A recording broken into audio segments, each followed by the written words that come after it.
Okay, so ngayon guys, nagcha-charge tayo ng LiPo 4 na 30 is 168. So ito yung ating is 168 na battery.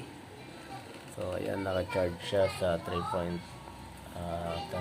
volt pa lang siya.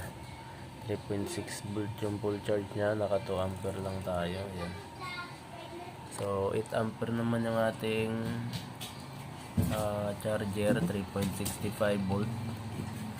So ito yung nagcha-charge sa baterya. So meron tayong extra power para sa ating meter na kasi mababa yung voltahe natin, 3 volts lang yung tina-charge natin.